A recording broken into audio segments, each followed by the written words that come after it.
RSS శతాబ్ది ఉత్సవాల్లో భాగంగా హైదరాబాద్ కేశవనగర్లోని సరస్వతి విద్యా మందిర్ పాఠశాలలో మొదటి సప్తశక్తి సంఘం మాతృ సమ్మేళనం కార్యక్రమం నిర్వహించారు. బొంత గోమతి పాఠశాల సహకార్యదర్శి అధ్యక్షతన జరిగిన ఈ కార్యక్రమానికి యూట్యూబర్ రమారావి పాల్గొన్నారు.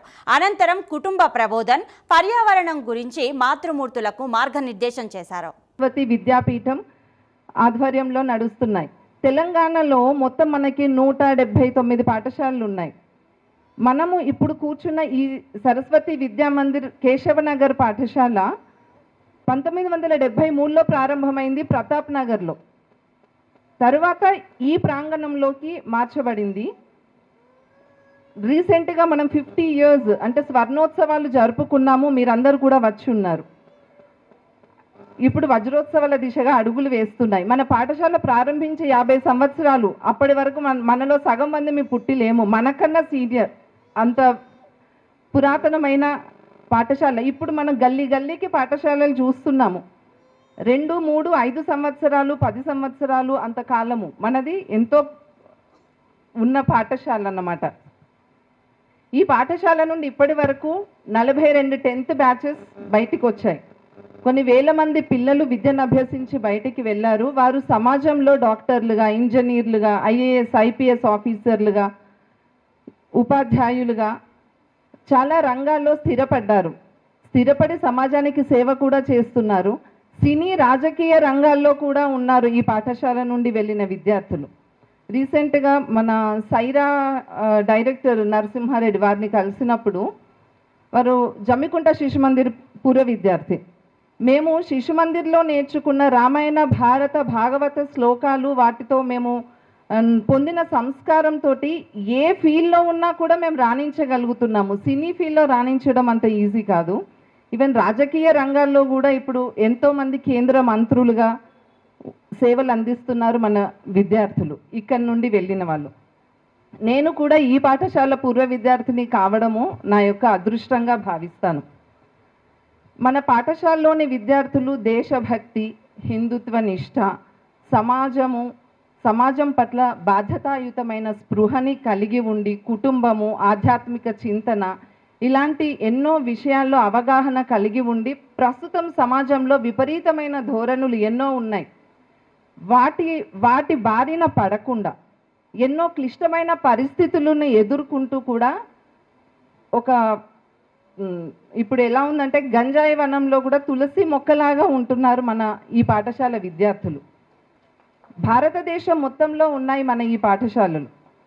ప్రతి చోట ఇదే ప్రార్థన, ఇదే విధంగా ఇలాగే నడుస్తాయి మన ఈ స్కూల్స్ అన్నీ కూడా. 84 లక్షల జీవరాశులలో ఉన్నటువంటి శక్తి స్వరూపిణి అయినటువంటి అమ్మా నీకు నమస్కరిస్తూ, అన్ని జీవ జంతు జాలాలలో నిక్షిప్తమైనటువంటి ఆ శక్తి స్వరూపమైనటువంటి ఆ జగన్మాతకు నమస్కరిస్తూ, ఆ జగన్మాత స్వరూపంగా ఈ భూమిపై నిలిపినటువంటి మాతృమూర్తులకు అందరికీ కూడా సప్తశక్తి సంఘం విద్యాభారతి, అఖిల భారత విద్యాభారతి సంస్థాన్ ఆధ్వర్యంలో నిర్వహిస్తున్నటువంటి మాతృ సమ్మేళనాలకి విచ్చేసినటువంటి ఆ జగన్మాత స్వరూపమైనటువంటి భారతమాత బిడ్డలందరికీ కూడా నమస్సులు తెలియజేస్తూ, అందరికీ శుభాకాంక్షలు. పెద్దలు, సభావేదికపై ఉన్నటువంటి పెద్దలు, ముంగటున్నటువంటి మాతృమూర్తులు, కొన్ని విషయాలు మనము గుర్తు చేసుకుందాం. నేను అధ్యయన విద్యార్థినే. కొంత నాపై ఆ భారతమాత బాధ్యతగా నాకు కొన్ని అప్పగించింది, నాకు తెలియకుండానే. అందులో శోధన చేస్తూనే, అధ్యయనం చేస్తూనే మీ ముందు కొన్ని విషయాలు చెప్పేటటువంటి మహద్భాగ్యము ఆ భారతమాత నాకు కల్పించింది. మొదటగా భారతమాతకు జయజయలు తెలుపుతూ, ఆ శ్రీకృష్ణ పరమాత్మ చెప్పినటువంటి విభూతి యోగంలో ఉన్నటువంటి 34వ శ్లోకం, పూర్తి శ్లోకం చూద్దాం ఒకసారి. మృత్యు సర్వహర్షాహం ఉద్భవశ్య భవిష్యతాం కీర్తి శ్రీ వాక్చ నారీణాం స్మృతిర్మేధా ధృతిక్షమా. చూడండి, ఈ 84 లక్షల జీవరాశులలో నేను ఎవరి యందు కొలువై ఉంటాను, ఈ సప్త గుణాల రూపంలో అని భగవంతుడు చెప్పే క్రమంలో ఆ స్త్రీమూర్తిలో సహజంగా నిక్షిప్తమైనటువంటి ఈ సప్తగుణాల రూపంలో వాళ్ళలో భగవంతునిలో నేను కొలువై ఉంటాను, భగవంతుని వలె ఆ మాతృమూర్తిలో కొలువై ఉంటాను ఈ సప్తగుణాలతో అని శ్రీకృష్ణ పరమాత్మ చెప్పడం జరిగింది. అంటే మన లోపల ఉన్నటువంటి సహజ గుణాలు ఏవైతే ఉన్నాయో ఈ సప్తగుణాలు సందర్భానుసారంగా దేశ ధర్మకాల పరిరక్షణలో మన భారతీయ వికాసంలో ఎందరో మహిళలు వీరాంగనలు తమ ప్రాణాలను పణంగా పెట్టి దేశ ధర్మ సమాజ పరిరక్షణలో తమని తాము అర్పితం చేసుకున్నారు.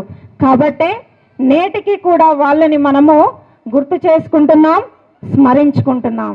ఇక్కడ కనిపించినటువంటి వీరమాతలు వీరాంగనలు ఎవరైతే ఉన్నారో దాదాపు 800 ఏళ్ల శతాబ్దం, 800 ఏళ్ల క్రితం, 500 ఏళ్ల క్రితం, 300 ఏళ్ల క్రితం ఏలినటువంటి వీరాంగనలు, మహారాణులు మన దేశంలో ఈ భారత భూభాగాన్ని ఏలినటువంటి వీరమాతలని మనం చూసాం.